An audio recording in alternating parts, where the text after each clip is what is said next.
ठीक है। 1857 में क्या हुआ था, जब 1857 में क्रांति हुई थी, उस टाइम पे एक झांसी की रानी थी।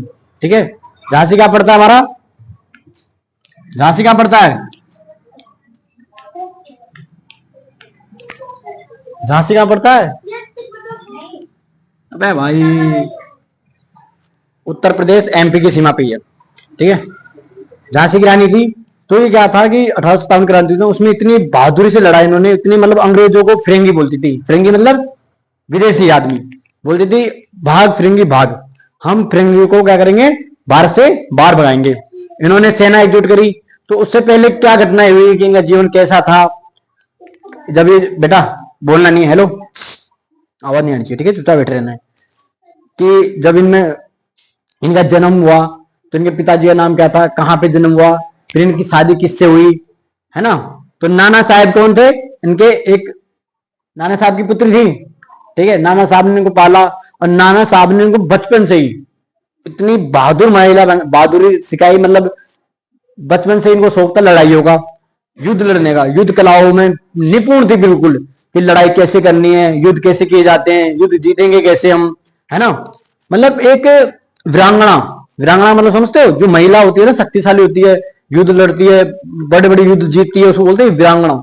जैसे राजस्थान की धरती कैसी है, वीरों और वीरांगनाओं की धरती है, तो वहां पे वीर भी, वीर मतलब योद्धा जो लड़ाई करते थे, युद्ध लड़ते थे और युद्धों में जीतते भी थे।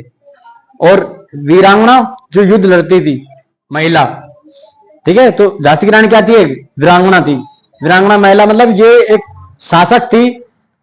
ठीक है, शासक कैसे बनी, क्योंकि इनके पति की मृत्यु पहले जल्दी हो गई, फिर इन्होंने एक बेटा गोद लिया, तो अंग्रेजों ने बोला भाई गोद निषेध तो बंद है, जो आप गोद लोगे उसको आप राजा नहीं बना सकते। ठीक है, राजा नहीं बना सकते तो अब राजा कौन बनेगा, तो झांसी की रानी खुद ही गद्दी पे बैठ गई, फिर उनका बच्चा भी छोटा था इसलिए। ठीक है, फिर युद्ध हुआ। अब युद्धों में इतना लड़ा इन्होंने क्यों, अब बताओ, कोई अगर काम आपने पहले से कर रखा है, जैसे आपको पेपर फाइनल पेपर आने वाले हैं, आपके पेपर आने वाले, तो आपने अगर पहले से चैप्टर याद करे होंगे, आपने पार्ट पढ़े होंगे अच्छे से, तो आपको पेपर में लिखने में कोई दिक्कत होगी, नहीं होगी। अब वहां जाते आपके प्रश्न आए, जैसे मैं बताऊं कि झांसी की रानी का जन्म कब हुआ, तो ये लिखवा दिया मैंने 18 नवंबर 1828, तो आप लिखोगे नहीं लिखोगे, क्यों, क्योंकि आपने पढ़ लिया है। अगर आप पढ़ोगे नहीं तो कहां से लिखोगे, है ना। फिर आपसे कोई पूछ ले कि भाई झांसी की रानी पार्ट कौन सा है, तो आप बोलोगे पार्ट 8 है ना। क्यों बोलोगे, क्योंकि आपने पढ़ा है। वैसे ही अगर पहले से युद्ध सीख लिया होगा, तो जब दोबारा कहीं युद्ध होगा तो युद्ध में जीतेंगे नहीं जीतेंगे। बचपन से उन्होंने क्या सीखा, युद्ध कलाएं सीखी, युद्ध करना सीखा, तलवार चलाने सीखी, और अपने दुश्मनों को कैसे मारना है, कैसे चक्रव्यूह रचना है। मतलब बच्चों को खेल क्या होते हैं बचपन में, खेलते हो ना खो खो, कबड्डी, तुम छुपम छुपाई, ऐसे खेलते ना। झांसी की रानी क्या करती थी, बचपन से ही तलवारें कैसे चलानी है, कैसे युद्ध कलाएं सीखनी है, कि युद्ध कैसे करना चाहिए। जैसे देखो, ये आपका महल है, ठीक है, ये महल है आपका, ये महल है, जैसा भी महल है देख लेना, थोड़ा पहाड़ी टाइप है। पहले पहाड़ों पे महल होते थे, वैसे अधिकतर महल ना पहाड़ों पे होते थे। अब ये महल है, अब इस महल को अगर किसी ने चारों ओर से घेर लिया तो आप कैसे बचोगे, ये कलाएं सीखती थी वो। युद्ध में निपुण होना, जैसे आप यहां बीच में फंस गए, इधर से भी गुंडे मतलब विद्रोही आगे, इधर से भी लड़ने वाले आगे, चारों तरफ से आपको घेर लिया, तो आप बचोगे कैसे, कला। ठीक है, तो कला होनी चाहिए। जैसा उसको पता होगा कि हमने चारों तरफ से घिर गए, तो चारों तरफ से एक बार में तो हम, ये तो है नहीं कि चारों तरफ से मारने भागे सबको, ऐसा तो कर नहीं सकते। एक तरफ से भागना, शट से यहाँ से निकले भागना है, तो हमें कितने मार रहे होंगे, ज्यादा ज्यादा यहाँ कितने होंगे एक बार में, 5 5 लोग हमारा खट के निकले, निकल गए ना, उस चक्र से निकल गए ना, है। और जिसको दिमाग ही ना आए, चारों तरफ से घेर ले। जैसे एग्जाम आया, एग्जाम में पेपर आया, पेपर में आपके ना प्रश्न आए बहुत सारे, अब आपको पता ही नहीं चलेगा कि कौन सा पेपर, मतलब सारे प्रश्न एक साथ आ जाए, जैसे 22 प्रश्न आ गए एक साथ। अब 22 प्रश्न आपको कैसे करना, आपका दिमाग में बत्ती गुल, अरे बाप रे इतने सारे प्रश्न कैसे करूं, कंफ्यूज हो जाओगे ना, तो टेंशन होने लगेगी, फिर सोचोगे जो आ रहा जो करूं, ये वो ऐसे कर करके आपका टाइम निकल जाता है। अगर आप उस टाइम पे बोलोगे यार 22 प्रश्न है, तो उसको भूल जाओ, आप सोचोगे जो में आ रहे हैं वो करो पहले, है ना। खुद का जो बेटा आप लोगों को एग्जाम आता है ना, आपके सबका ही होता है, जब एग्जाम में बैठते हैं ना तो ऐसा लगता है अब क्या होगा हमारा, अब क्या होगा हमारा, हमें आएगा नहीं आएगा, हमें आएगा नहीं आएगा, वो नहीं सोचना चाहिए।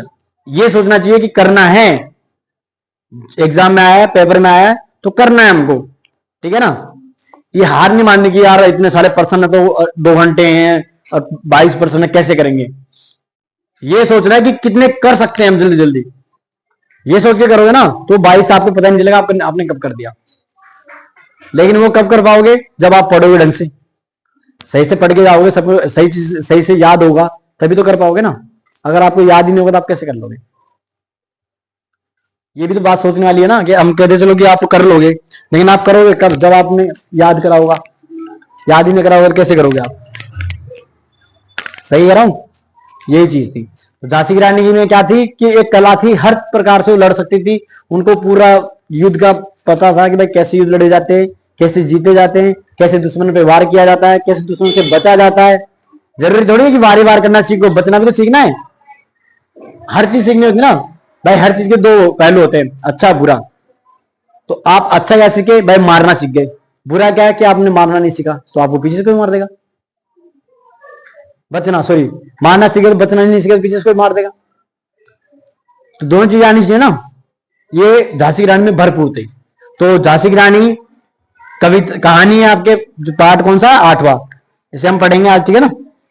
बहुत मतलब रोंगटे खड़े कर देती है अगर पढ़ाने वाला और पढ़ने वाला इंटरेस्ट रखे तो। लिखा किसने था, सुभद्रा कुमारी चौहान।